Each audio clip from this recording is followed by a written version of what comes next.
Bienvenidos al espacio Saludame. El día de hoy vamos a tocar el tema de pubertad precoz, tanto en niños como en niñas.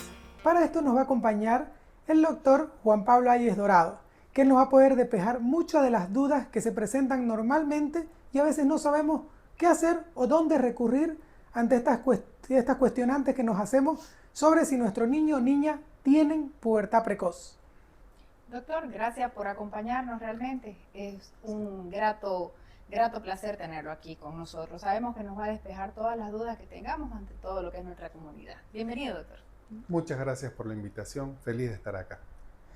Y doctor, vamos a comenzar, como siempre decimos, con una pregunta de rigor, de que nos puede explicar realmente qué es la pubertad precoz, porque a veces la población o el paciente en general entiende como pubertad precoz que el niño crezca o no crezca.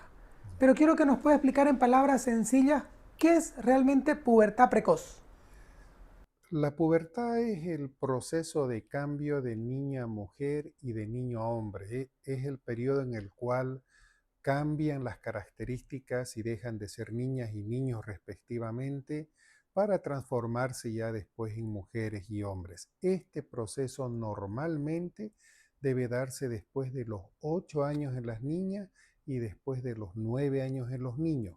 Es un proceso que dura años, pero que debe empezar después de esos límites que la ciencia médica ha colocado. Si es antes de los 8 años en las niñas o antes de los 9 años en los niños, se considera precoz.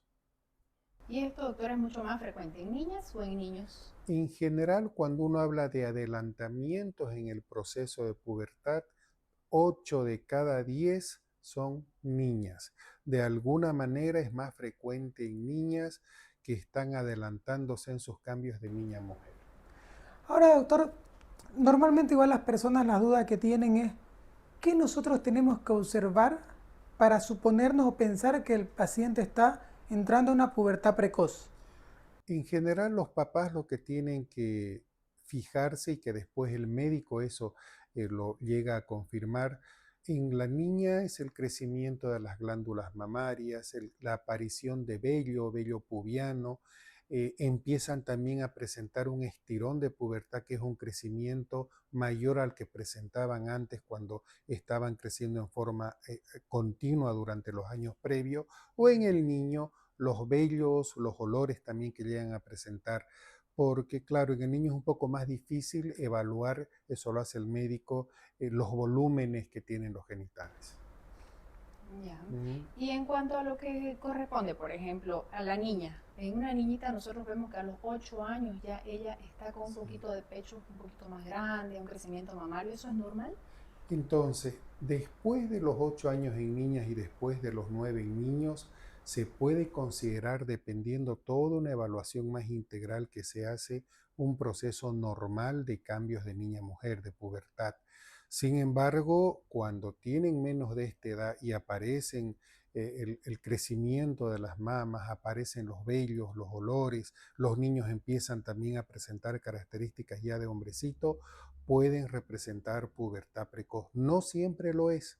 Ahí está la importancia de la evaluación para estar tranquilos y que no sea este proceso que después trae lamentablemente consecuencias.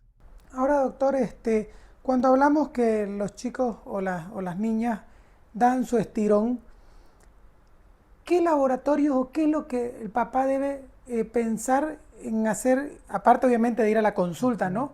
Como primer paso. Lo que ocurre es que en la pubertad, que también acontece ese estirón de la pubertad, no solamente son hormonas sexuales femeninas, también participan otros ejes hormonales.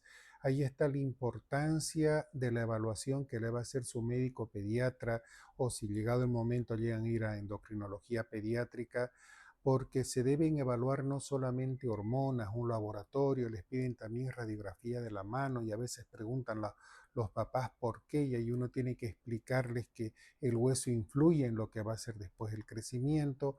Incluso a veces a algunas niñas hay que pedirles una ecografía para ver cómo está el desarrollo de los genitales, de los ovarios, del útero, que es más fácil en el hombre en ese sentido porque uno los puede ver esos genitales externos. Y en cuanto a las causas, doctor, ¿es ¿existe una causa real por la cual podamos decir por qué existe la pubertad precoz como tal? En la época de la pandemia se incrementó mucho la frecuencia de consultas por pubertad y siguió estudiando como en años anteriores. Lo cierto es que son dos grandes factores asociados a un desarrollo más rápido. El primero es el genético. Estamos de acuerdo que en general si la abuelita, la mamá, la bisabuela tenían desarrollo más rápidos, también las niñas ahora, digo niñas porque son más frecuentes, tienen este desarrollo. Pero se ha visto que hay dos factores que uno sí puede modificar y que influyen mucho. Uno es el sobrepeso que tienen, el tejido graso, el tejido adiposo tiene función hormonal, endocrina y esto de alguna manera adelanta el proceso del desarrollo puberal y por otro lado la exposición a todo lo que son químicos y que ahora es mucho más frecuente que antes. Se llaman disruptores endocrinos que no es otra cosa que la exposición a, por ejemplo, maquillajes, perfumes que a veces a las niñas ya les van colocando desde temprana edad y también con la alimentación de alimentos procesados con químicos, saborizantes, colorantes, todo lo que viene en lata, en caja, con conservas, de alguna manera toda esta exposición a químicos ha adelantado el tiempo de pubertad respecto a los de años anteriores. Ahora, doctor, sabemos que existe un tratamiento para la pubertad precoz. ¿Existe un tiempo específico para iniciar? O por decir, cuando ya la niña empezó con los caracteres secundarios, decimos, no, ya no hay que hacer. Entonces, uno tiene que tomar en cuenta que en la pubertad se da un proceso de crecimiento rápido que después concluye y por otro lado obviamente la aparición de caracteres que van a concluir con la menstruación en la mujercita o con la eyaculación en el varón. El tema del tratamiento es hacerlo para que la talla final no se perjudique, para que ellos no concluyan un crecimiento antes de tiempo y comprometan ese potencial que tenían de talla. Entonces, de acuerdo a los exámenes que se hacen, uno diagnostica este proceso y tiene que empezar el tratamiento lo más pronto posible para que no se comprometa esa talla final y para que no lleguen esas repercusiones psicológicas e incluso sociales que implica el estar, por ejemplo, con menstruaciones o y el hombre con características, el niño, de hombre más grande. Entonces podemos considerar que el tratamiento es seguro, ¿no? ¿Y cuánto puede durar sobre todo este tratamiento? El tratamiento es muy seguro, es de los pocos que tiene un consenso a nivel internacional y que no tiene alternativas excepto ese producto que se utiliza y eso es gracias a la nobleza del mismo, es decir, es eficaz, es seguro, no trae efecto adverso, funciona muy bien y además es cómodo, se lo administra cada 3 o cada 6 meses y a nivel internacional, como digo, se utiliza el mismo hace muchos años y se continúa haciéndolo sin ningún problema. El tiempo de tratamiento va a depender de cuándo se hace el diagnóstico. Si uno tiene una niña, obviamente con un problema que de hecho es más serio mientras más menor edad tenga, mientras más pequeña sea. Si tiene 3 o 4 años, pues se lo hace desde los 3 o 4 años hasta que tenga 12. Si se diagnostica a los 6, 7, que es la edad en la que generalmente se presentan las niñas con esto, se hace el tratamiento igual hasta los 11, 12, dependiendo de lo que uno busca en forma conjunta con la familia, de lo que va a ser la talla final o del entorno que tiene esa niña o ese niño en cuanto a sus compañeros y amigos y el desarrollo que presente. Doctor, y siempre los padres tienen la preocupación, ¿no? Si hay algún efecto colateral o alguna complicación de realizar este tratamiento que se describa tanto en el producto como en la experiencia personal que usted tiene en tratamiento. Eh, la literatura médica da muy buena seguridad a este producto. Es un producto que hace muchos años se utiliza y solamente se ha cambiado la comodidad de administración.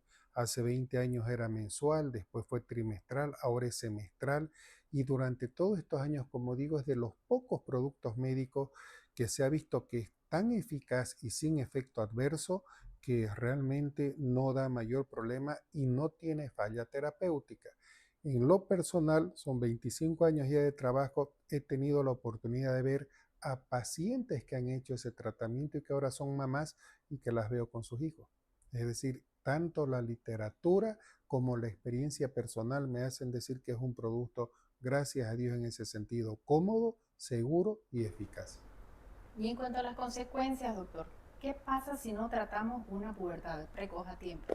El problema de que desarrollen antes de tiempo es que también después dejan de crecer antes de tiempo. Entonces, uno de los problemas es que la niña o el niño que desarrolle muy rápido también deja de crecer rápido. Y entonces, en lugar de llegar a alcanzar una talla normal, termina más pequeño. Y por otro lado, la parte emocional, psicológica, incluso social de que no es agradable ser la única que está con el crecimiento de las glándulas mamarias, con el cuerpito de mujer o peor hasta menstruando cuando todas las otras siguen siendo niñas o los niños siguen igual jugando con autitos y él ya con otras características. Es por eso que se hace el tratamiento. Ahora, ¿está bien preguntar si hay forma de prevenir la pubertad precoz o no? Más que todo con los controles pediátricos regulares, es decir, a veces son las mamás las que se dan cuenta que ya aparecieron vellos o están empezando a crecer las glándulas mamarias o que los genitales están más grandes y más oscuros en el varón. Pero en general, con los controles que hacen con sus médicos pediatras así regularmente, dentro del examen que uno hace, tiene que incluir esto del desarrollo de pubertad y ahí uno se da cuenta que si tienen menos de 8 o 9 años siendo niñas y niños respectivamente, eso no es normal. En cuanto, doctor, al desarrollo que tenga que ver con hábitos adecuados para que el niño pueda desarrollarse de manera saludable, ¿qué podemos decir?